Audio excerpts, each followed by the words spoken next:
you'd be like, oh my god, this is so easy to ride. It's like riding a BMW S1000 RR. If Yeah. you experience riding raw bikes and you ride that bike, you're like, what the hell? This bike is like. That's what a lot of people say. It's super kosher, right? Mm-hmm. It's it rides itself. It's super. The bike is so well built, so amazing.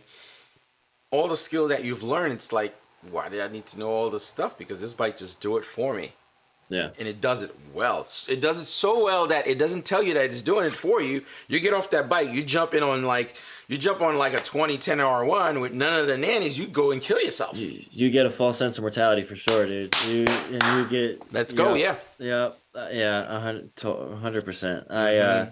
I had this conversation with a friend recently because a buddy of mine, an old college buddy of mine, he's actually a car guy, and Mm-hmm. he came down to the 200 to help out in the pits, and literally we flipped him to a bike guy on the way home. Was like going on at like Facebook Marketplace and whatnot. Found an like was looking for a bike to get on the way back. The day after we drove 17 hours, we drove another 3 to New York to end up picking up this bike for him.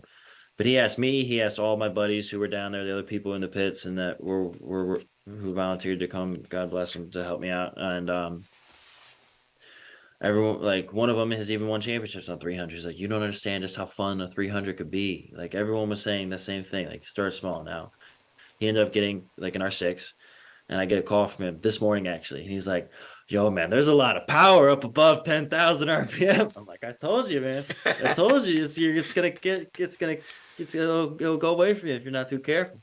And he's like, I'm like, all right, so how many moments have you had? And he's like, all right, I might have had one or two power wheelies in first, second gear that scared the shit out of me. I'm like, okay, so How you old know is he? now. So he's 27. Okay, so he's a little bit older. So he's older. He's young, but he just doesn't know yet. He's used to cars, so he's used to power, but he's used to a cage.